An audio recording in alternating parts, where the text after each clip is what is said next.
เอายังหน่อยน้ำก้อนกับยังอีกหลายปีพ้นผ่านดอกจานมาแนวกาลนทุกคนหักแล้วก็ห่างปานกาอ่างวางใจคอแอนจะรอแต่โนเป็นทางการอดีตและต้นจากสำคัญอาย โอ้เสียงดีเว้ยเสียงดีพี่น้องเรา เราคือมาแส่เสียงอะไร เอาเพลงเสียงดี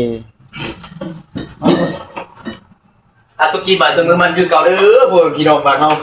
วันนี้ก็จัดไปจวดๆ4แก้วอยู่แล้วล่ะอยู่วันศุกร์วันเสาร์กันแน่นี่แหละวันศุกร์คนโบราณ คนดังพี่น้องคนลังก็สิเต้นนั่นนี่แหละก็สิเต้นแล้วมื้อหน้าก็ได้เสือยายมากกับเสือมากเต้นเต้นเด้งไปบอกกันเฮ้ก็คือว่า ไปเบิ่งคาเต้น ในคาเต้นเบิ่ง ใส่เกิบใหญ่แล้วใส่ที่ห้อ ถ้าเต้นก็กินขาดแล้วนะเนาะพี่น้องโอ้ขนาดเห็นเบิ่งคัดท่าเต้นเพิ่นก็กินขาดแล้วนะ นักมวยอยากให้เราเจอกับบัวขาวอยู่ได้หมดนี่รออยากเจอกับบัวขาวเด้อใช้บัวขาวเจอกับเราเด้อ เงินเลาะ นักมวยเก่า เราเฮือนแต่ว่างอน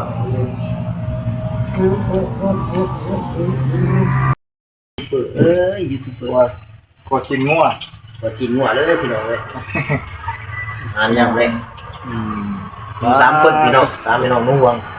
แซ่บพี่น้องเอ้ย แซ่บแท้ ถ้าบ่แซ่บสิเฮ็ดอะไรล่ะรับเซฟว่าจะได้กินเนาะ ไม่เป็นได้กินเอง ก็ทางอยู่ซุปเปอร์ครับอะไรมันใส่น้ำกลัวเสียบแล้วไฟ เสียบเดี๋ยวเราจะเสียบนะครับเงินมาเด้อพี่น้องเด้อผู้ใดว่างเด้อบุญบ้านสะพานแก้วเด้อผู้ใดว่างมาดินบุญบ้านสะพานแก้วเด้อ ถ้าเป็นเจ้าภาพ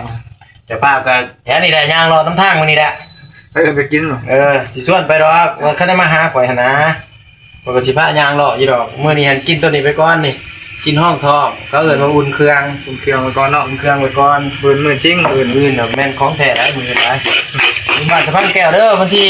25มื้อ พอครับแล้วครับมัน ปัดโถ คอยใช้บ่ค่อยแห้ง อันนี้เขาเอิ้นยังอันเนี่ยน้ำรสบ่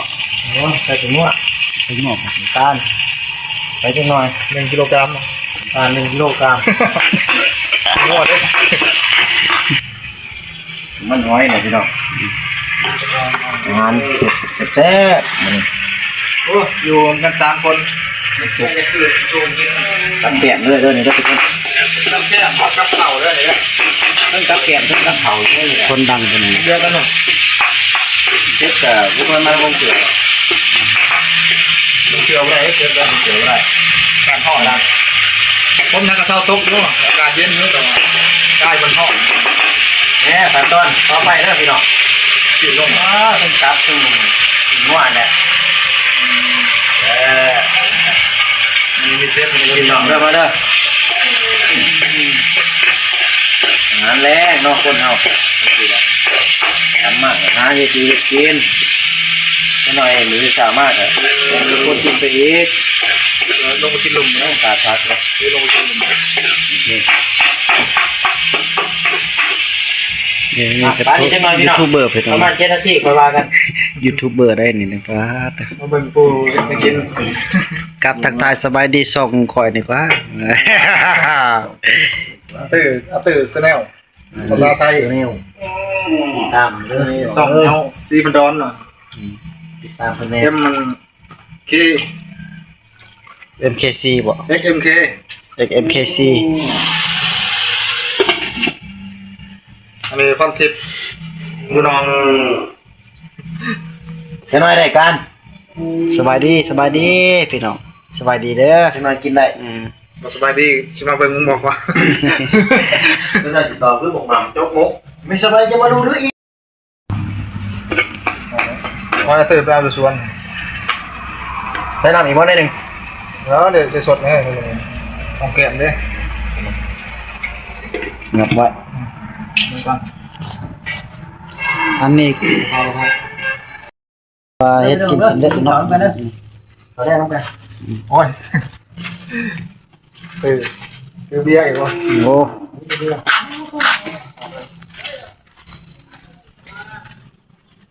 ก่อนเด้อมาเด้อมาได้จะได้มาบริกินเงินถึงเลขฮะถึง1,000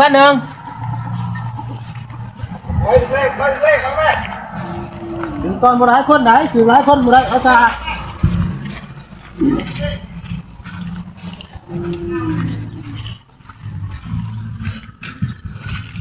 เดี๋ยวกินข้าว